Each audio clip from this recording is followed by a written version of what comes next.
Baik, terima kasih atas waktu dan kesempatannya. Sebelumnya, perkenalkan kami dari kelompok 13.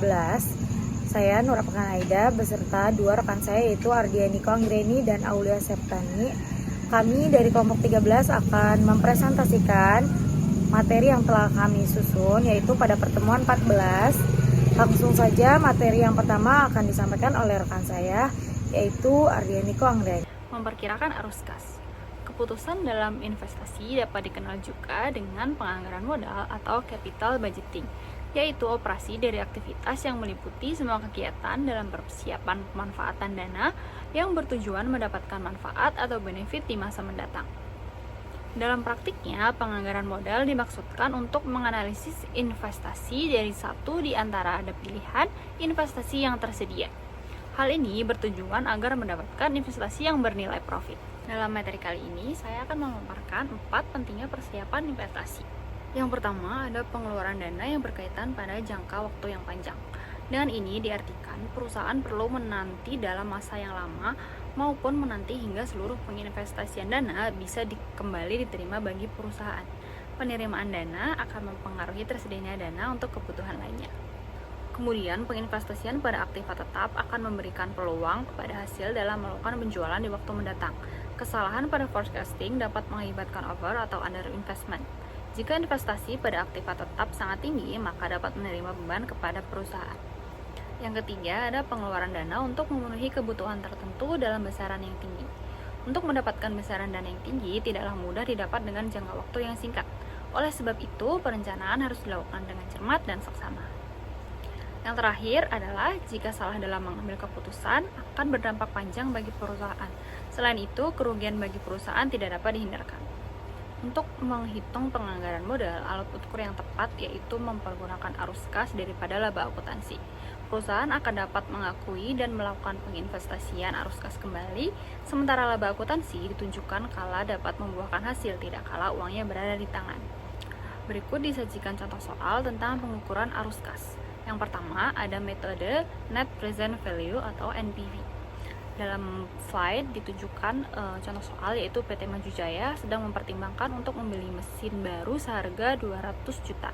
Mesin ini diperkirakan memiliki umur ekonomis 5 tahun tanpa nilai sisa. Dari hasil penggunaan mesin baru, perusahaan memperkirakan akan memperoleh arus kas lebih atau net cash flow setiap tahun sebagai berikut. Disajikan dalam tabel. Jika tingkat biaya modal atau discount rate perusahaan adalah 10%, maka pertanyaannya, hitunglah net present value atau NPV dan tentukan apakah proyek ini layak. Untuk menghitung soal tersebut dapat menggunakan rumus PV vector sama dengan 1 per 1 plus R delta T, dengan R sama dengan 10% dan T sama dengan tahun ke-1 sampai dengan ke-5. Lalu perhitungannya terdapat pada tabel dan diperoleh total PV inflow sama dengan 244.470.000.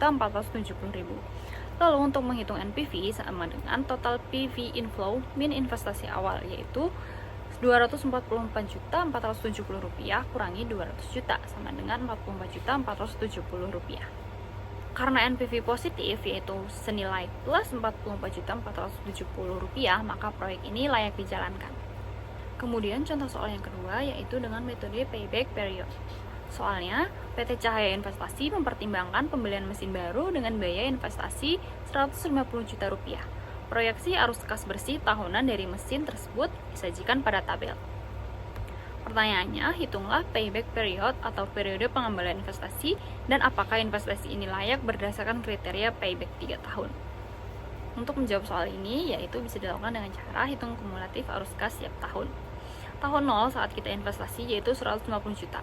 Tahun ke-1 harus masuk 40 juta itu didapat dari tabel. Kemudian dilanjutkan sampai tahun ke-4 dan investasi yang kita dapatkan di akhir periode adalah 165 juta.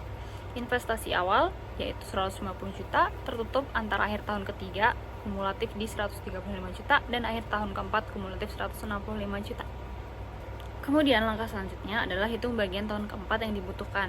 Tadi sudah didapat, kekurangan setelah 3 tahun adalah 150 juta min 135 juta yaitu 15 juta. Kemudian arus kas tahun keempat adalah 30 juta. Bagian tahun keempat yang diperlukan adalah 15 juta per 30 juta jadi sama dengan 0,5 tahun. Jadi payback periodnya sama dengan 3 plus 0,5 tahun sama dengan 3,5 tahun.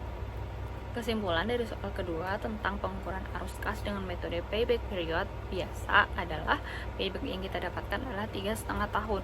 Jika kriteria perusahaan adalah payback kurang dari 3 tahun, maka proyek tidak layak berdasarkan kriteria payback tersebut. Jika kriteria kurang dari 4 tahun, maka layak.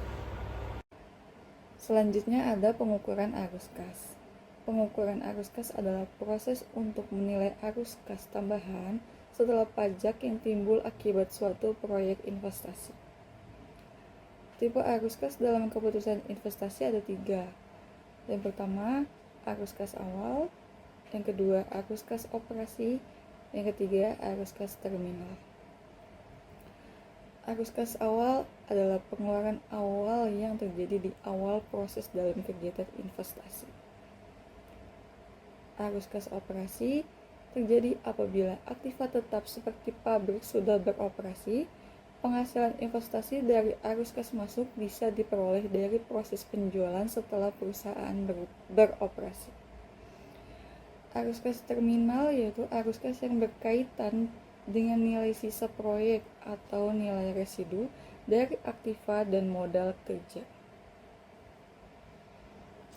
Selanjutnya ada metode penilaian investasi. Cara atau teknik yang digunakan untuk menilai kelayakan suatu proyek investasi yaitu apakah proyek tersebut menguntungkan dan layak dijalankan berdasarkan arus kas yang dihasilkan. Metode penilaian investasi ada 5. Yang pertama, Net Present Value atau NPV, yang mempunyai rumus NPV sama dengan PV penerimaan dikurang PV pengeluaran, yang mempunyai kriteria investable jika NPV lebih dari 0. Yang kedua, Payback Period atau PP, yaitu mengukur waktu yang diperlukan untuk mengembalikan investasi dari arus kas.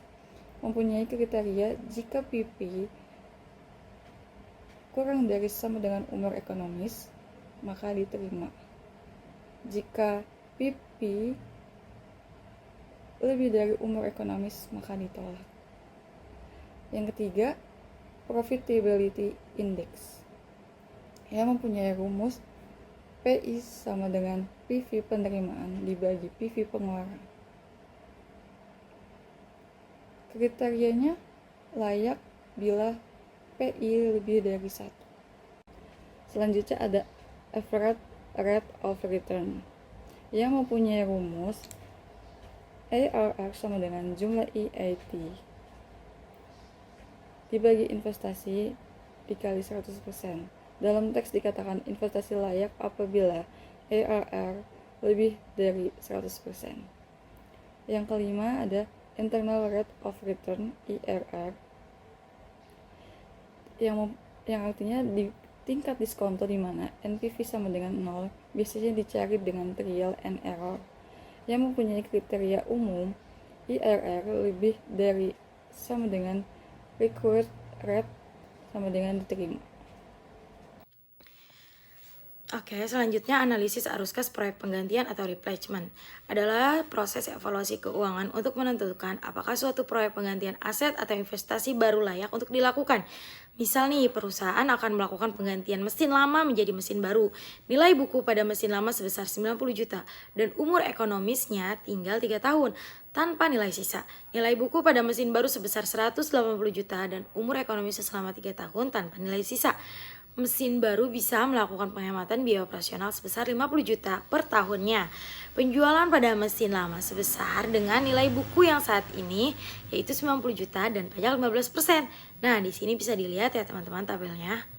Lanjut, pada tahun ke-0 ada pengeluaran sebesar 180 juta untuk pembelian mesin baru. Akan tetapi ada pemasukan sebesar 90 juta dari penjualan mesin lama. maka arus kas pada tahun 0 adalah minus 90 juta. Pada tahun 0 arus kasnya kan minus 90 juta. Pada tahun 1 sampai 3 arus kasnya yaitu 47 juta. Namun seandainya mesin baru mempunyai umur ekonomis 5 tahun, masalah yang akan dihadapi adalah umur ekonomisnya.